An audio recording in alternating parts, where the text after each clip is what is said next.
ইমরানকে খুব ভালো লাগছে আমার। ইমরান ভাই কোন ইমরান? এই ইমরান ভাই? ইমরান ভাই প্লিজ এদিকে আসেন। আপনার প্রেমে পড়েছেন? তাই নাকি? আমাকে বলুন। এত বড় একজন কন্টেন্ট ক্রিয়েটর আমার প্রেমে পড়েছে, এটা তো আমার সৌভাগ্যের ব্যাপার। এখানে বিডি ইমরান নিজেই বলছে স্যান্ডি আমার প্রেমে পড়ে গেছে, আমার খুব সৌভাগ্য। তো তোমরা এই ভিডিওটা কিভাবে দেখছো কমেন্ট করো, আর ভিডিওটা বেশি বেশি করে শেয়ার করে দাও। যাতে ঘটনাটা শেয়ার করতে তোমাদের কাছে এসেছি। তোমরা দেখেছো বাংলাদেশে কি হচ্ছে আমার ছবি নিয়ে? তোমরা কি দেখেছো? আর আমার ভালোবাসাকে মিথ্যে বলে এখন সে কান্নাকাটি করে ভিডিও করছে। এত বড় সাহস! কি হলো?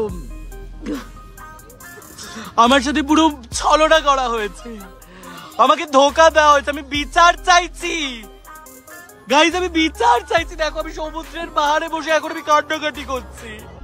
আমি বিচার চাইছি। আমি তোমাদের পুরো ঘটনাটা বলছি, আমার সাথে কিভাবে ধোকা করা হয়েছে, আমার সাথে কিভাবে। এই যে দেখতে পাচ্ছ আমি সমুদ্রের বিচে চলে যাচ্ছি গাইজ, বিচেই আমার কষ্টের কথাটা শোনাবো। তোমরা বিশ্বাস করতে পারবে না আমার সাথে এত বড় বাংলাদেশে ধোকা হয়েছে।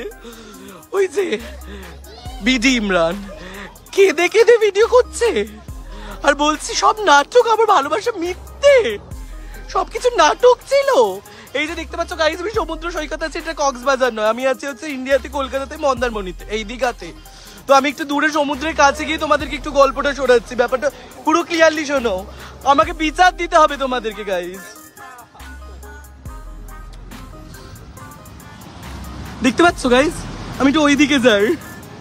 সেটা হচ্ছে আমার সাথে প্রথমে বাংলাদেশের একজন বিখ্যাত কন্টেন্ট ক্রিয়েটর বিডি ইমরান, তাকে আমি খুব ভালোবাসি, মন থেকে ভালোবেসেছি, সব দিয়ে ভালোবেসেছি। এবং আমাদের একটা মজা করে ছবি ভাইরাল হয়েছে, ঠিক আছে, সেটা মজা করেই তোলা ছিল, সেটা নিয়ে আমি কিন্তু কিছু বলতে পারছি না। তারপর ওই ছবিটা নিয়ে লাইভে এসে যা কান্নাকাটি করলো, মানে আমার ভালোবাসাকে মিথ্যে বলে দিল। আমার ভালোবাসাকে মিথ্যে বলে দিলে তুমি ইমরান।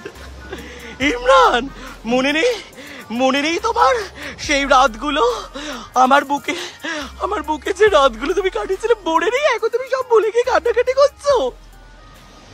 এই যে সমুদ্রের ঢেউয়ে আমি ভেসে যাব সমুদ্রের ঢেউয়ে।